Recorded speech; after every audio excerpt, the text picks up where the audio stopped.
welcome back to Ellie's Bookland, and today I'm going to be reviewing the special edition book from the Whatever After series, Abby in Neverland. And this book is pretty good. I just finished listening to an audiobook of this tonight, and it was pretty good. And today I would like to be sharing with you my thoughts on this book. Okay, so unlike with most of the books in the Whatever After series, this time Abby and her brother actually go into a book. And I believe this is the first time that they've gone into a book together. I think the first time was when they went into The Wizard of Oz and then Alice in Wonderland, which Jonah was not with her in those. So yeah, I think this is the first time he's been with her in a book. And then he goes with her again in another book, which is, oddly enough, I don't think a special edition. Because Pinocchio's actually a book, I believe. I think Pinocchio's a book, not a fairy tale. But I don't think that's considered a special edition. So I don't know what that's about, but he does go with her in that one. And I've listened to an audiobook of that as well, and that was actually pretty good. I was wondering how the author would handle having them go into Pinocchio, because Pinocchio is a dark story, and I think like all the versions of it are pretty creepy. But thankfully the author handled that so well, and she also did a great job on this one as well. This one was pretty good too. Anyway, so when Jonah has two of his friends over for a sleepover, things get out of control, and when Abby also tries to make popcorn among the chaos of her brother and his two friends, their mom gets upset with them and sends them to bed. And once Abby is in her room, Peter Pan and Tinker Bell show up and try to convince them to go to Neverland. And I say them because by this time the fairy Mary Rose, which lived in Abby's mirror, and you might have to look up some information about the series to understand a little bit of this. But if you know the series, you know that there for a while there was a fairy trapped in a mirror that's in Abby and Jonah's basement, named Mary Rose, that again, she was trapped, but she actually got out. I forget which one it was. I think it was in, oh my goodness, I can't even remember which one she got out in.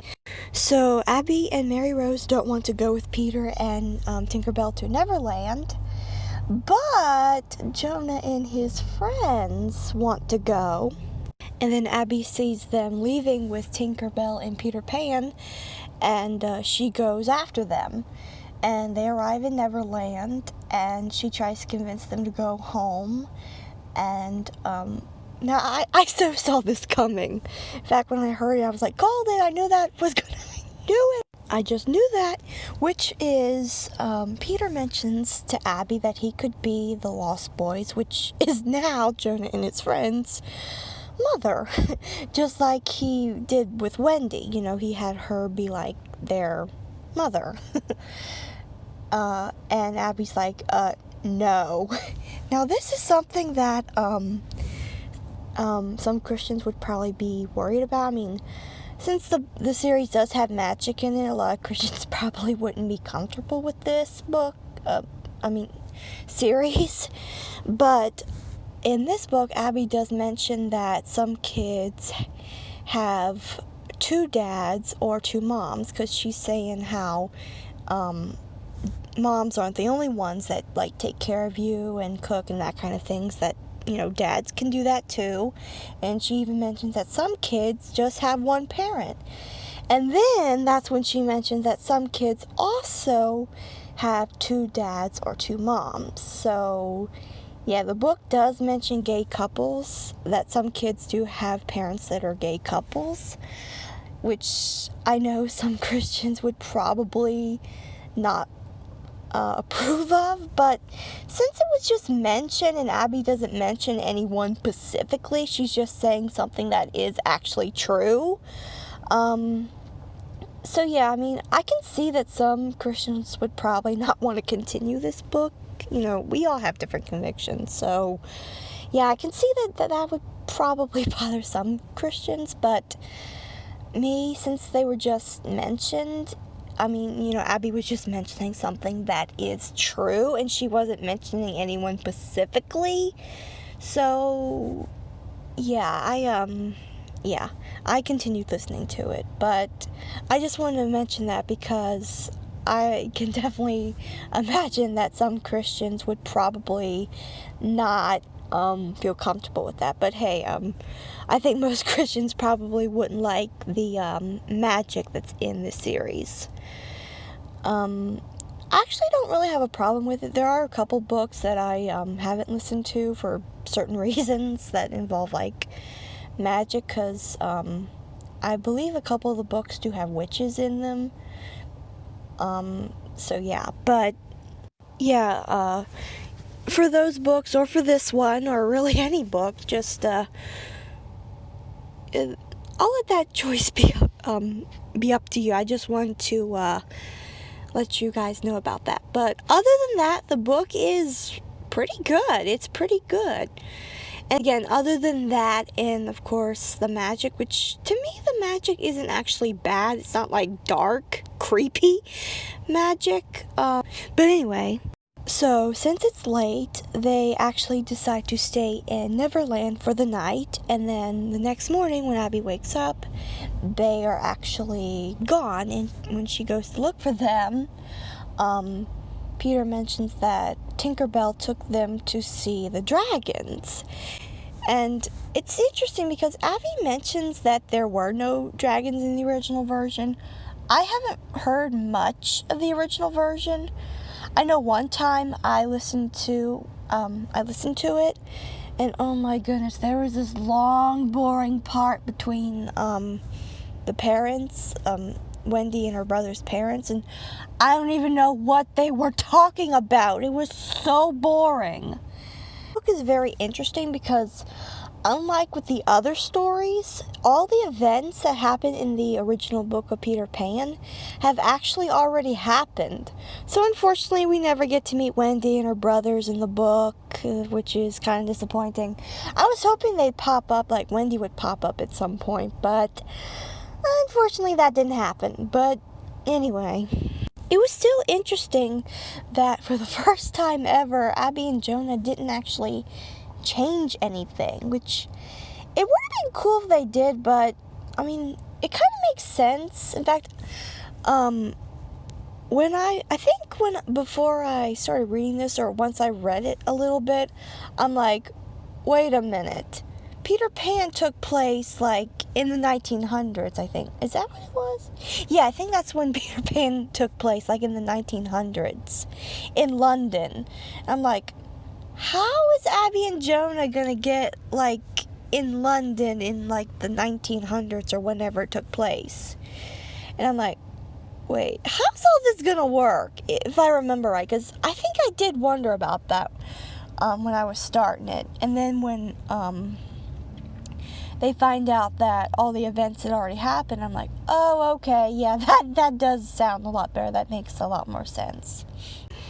So, Abby has Peter take her to the dragons, and Peter leads her to believe that the dragons are actually vicious, and even tells her that the only way they won't bother them is if they whistle, and Abby finds out that is not true, that the dragons are okay, and there are no dragons in the original version, which Abby does mention.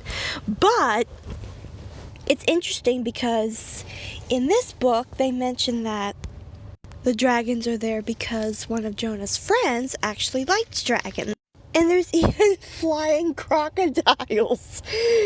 Guess who likes them? Jonah. I love this book series. I so hope the author plans on writing plenty more. I so hope.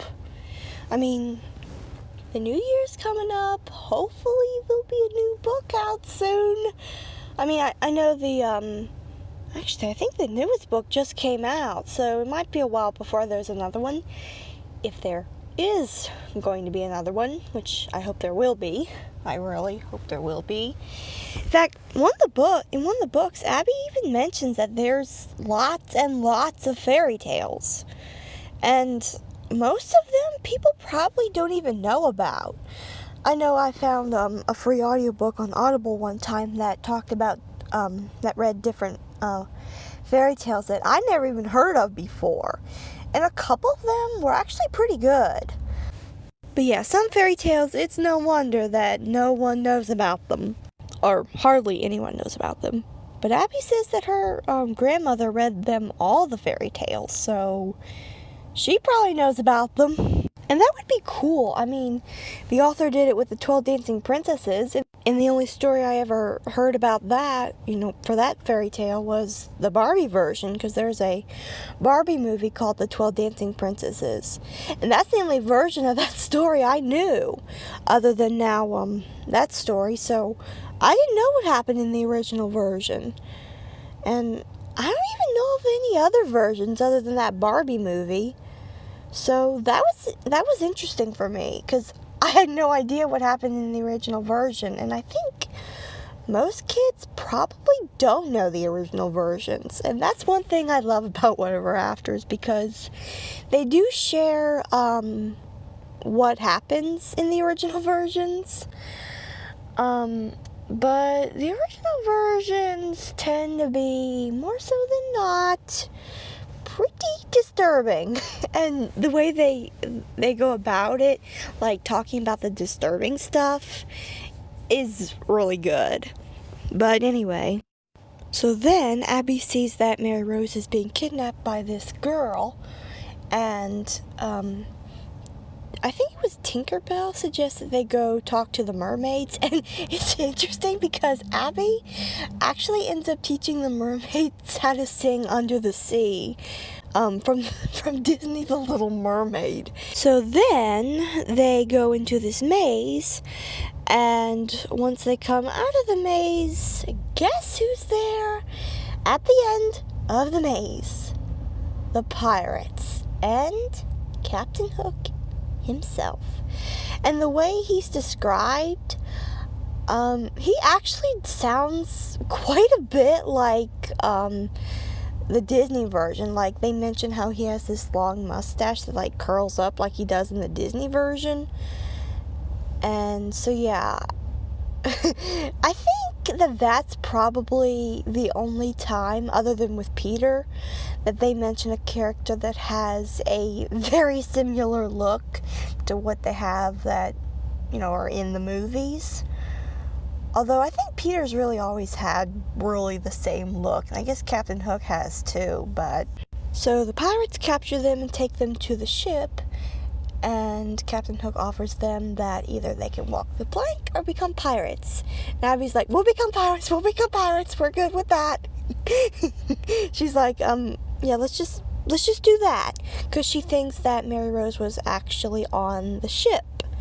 And this was really interesting. I did not see this coming. I thought that the girl that took her was actually going to be like a pirate herself, like maybe Captain Hook's daughter, because I know there's a book where he apparently has a daughter. But anyway, so they look there because Captain Hook is giving them a tour of the ship, but Mary Rose is not there. And then Abby realizes that Smee is actually this fairy disguised as Smee. And I actually don't recall, I actually did not remember this fairy. They called him Gluck. I don't remember him. Now that I think about it, I think he was the bad fairy that was in, the Alice in Wonderland one. I think he was the bad fairy in that. I don't know. The only bad fairy I can remember by name was Jax, and he was in the Beauty and the Beast one. But yeah, I think Gluck was in the Alice in Wonderland one. I think he was the bad fairy in that. Because I feel like I have heard about him before, but when Abby mentioned Gluck, I'm like, who's Gluck? But now that I think about it, I think he was the bad fairy in Alice in Wonderland. So yeah, he disguised himself as Smee, and he actually disguised himself as the girl, and took Mary Rose, and they escape from the pirates, and Abby actually finds out the truth. She finds out from Tinkerbell that he had actually had her and Peter to come and bring Mary Rose to Neverland, because they were told that she was actually bad and Gluck had captured her and put her in a tower. And Mary Rose and Abby go to save her, and it's interesting because once they do, they actually, once they find the tower that she's in and try to rescue her, the window to the tower shuts, and this happens several times. And the real Smee is there, and he explains that he was after Peter Pan, but that wasn't Peter Pan, that was this Gluck guy. And so he and Mary Rose had been captured by this fairy. And now Abby and Tinkerbell, who was trying to save Mary Rose, are now trapped in this tower. And then eventually Jonah and his friends, Peter, and even Hook get trapped in the tower. And I was like, okay, this is kind of getting old fast. All these characters trying to, coming up just seconds or maybe a minute later. Yeah, maybe not seconds, but like a minute later. And thankfully they stop with Hook. And Hook actually shatters the glass with his hook, and they get out, and they confront Gluck, who's actually disguised as Hook, and Hook actually reveals what his real last name is, which, it was something funny, I forget what it was. It was something funny, something Bottom or something. It was funny. But Abby actually realizes that that's one thing that could point out who the real Hook was, because Hook's last name wasn't actually mentioned in the book. So then, Gluck captures Tinkerbell and Mary Rose, and he ends up falling in the water and is about to be eaten by the crocodile with the clock in his stomach. And now this, I really, really like this. I really, really did like this. Once Mary Rose and Tinkerbell are free, and it looks like the crocodile is about to eat Gluck, Mary Rose actually saves him, and Abby is amazed at this, and I love what Mary Rose says. She said how no matter what he's done to her, she didn't want another fairy to die. And I'm like, oh my goodness, why can't other humans be like this? I mean, I just really love that message, how she didn't want another fairy, even though he was bad, to die. I'm like, why can't humans be like this? Because there are people that are running our system, our world, that don't care about people that have done something wrong. They see them as just disposable.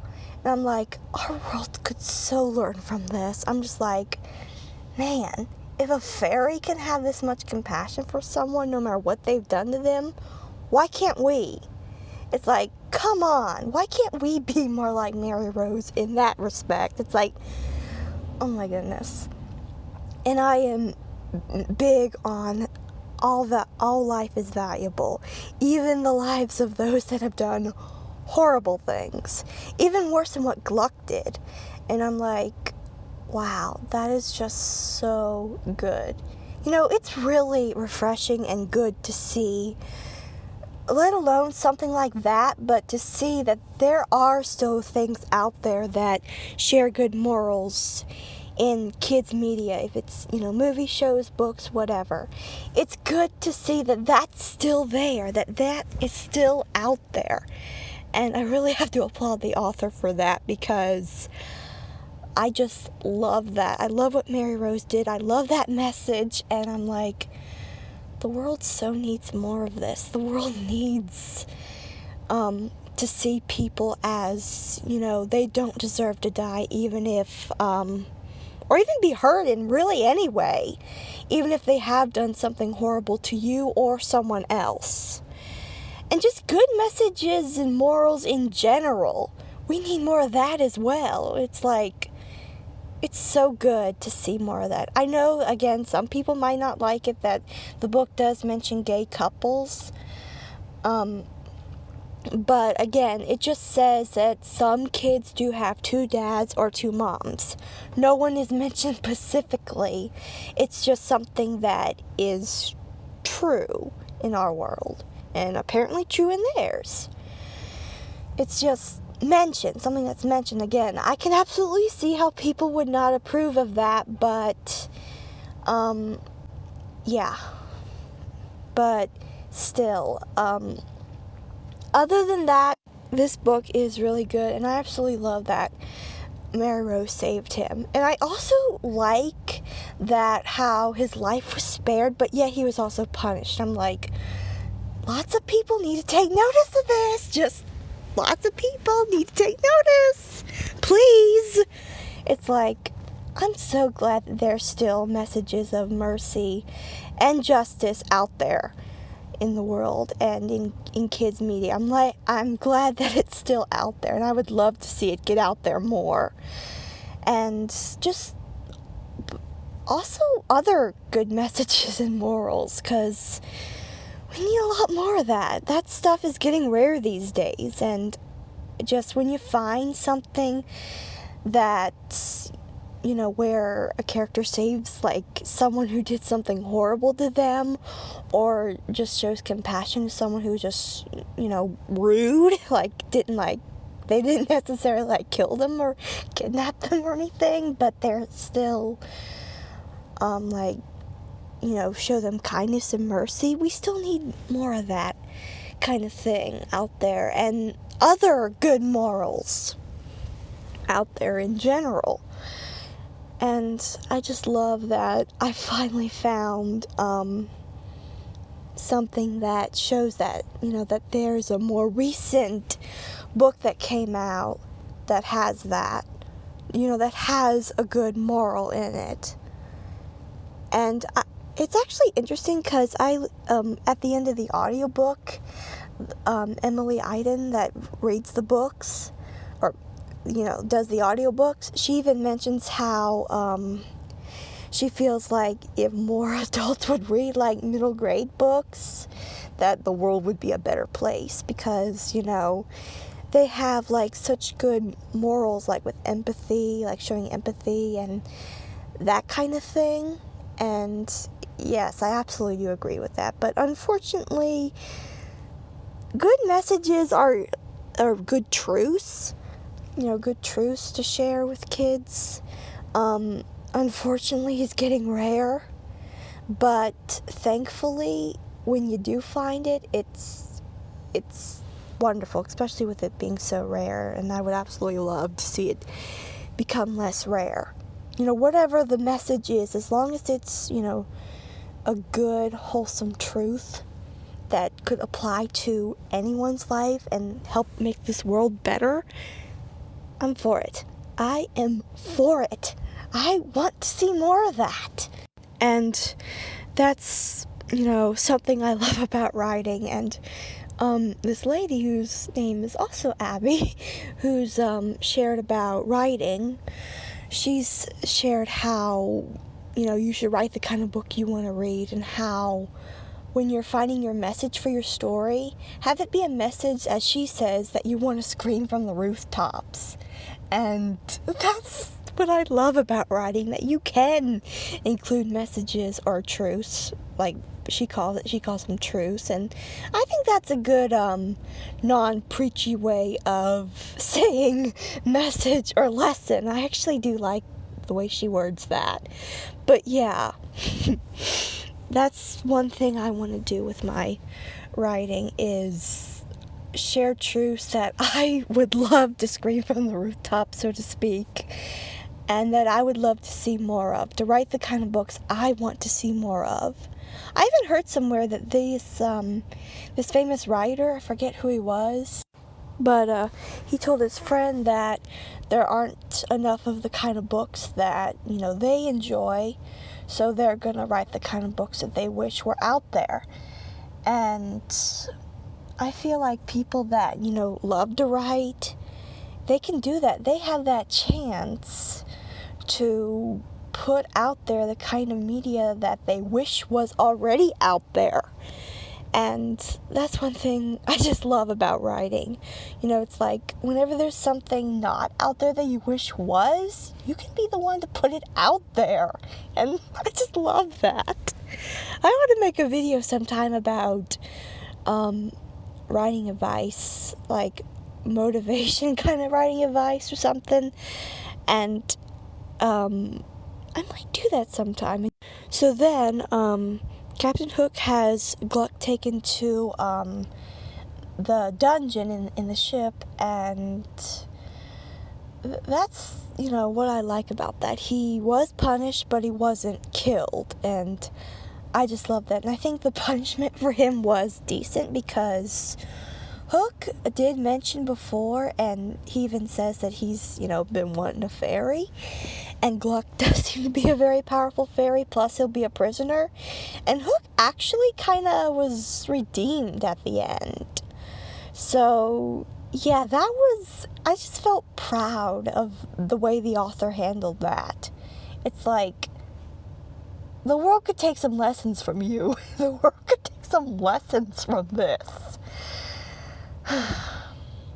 But anyway, so then Mary Rose gets her powers back, thanks to Tink, because her powers aren't fully back. She's weak through most of the book, but at the end, Tinkerbell is able to help restore her powers, and Mary Rose turns the plank into a portal, which takes Jonah, Abby, and Jonah's friends all home.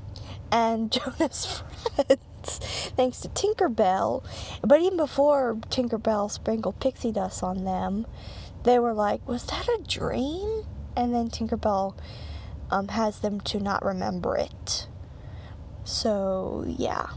It's kind of sad that the author won't let Abby's friends, other than Penny, remember the adventures that they've had. I wish that at some point Abby's friends and even Jonah's friends could remember what happened. But I actually would like to see her and Penny become better friends, because they actually did pretty good together in the next book where they go into Pinocchio. Penny was actually kind of likable, actually pretty likable, I'd say, in that book, and she even wanted to help Abby, and Abby even says that she was being a good friend in that book. So I would love to see them actually become true friends. Plus, the fact that Penny knows about the stories that Abby goes into would be great. Plus, I could so imagine Penny coming over and being like, hey, can we go into a story together? That would be cool. I so hope the author considers that. So that was strange. But anyway, so yeah, this was a great book, and honestly, I think I would recommend it. And who knows, I might listen to this again. But anyway, I hope you enjoyed this, and see you guys soon. Bye!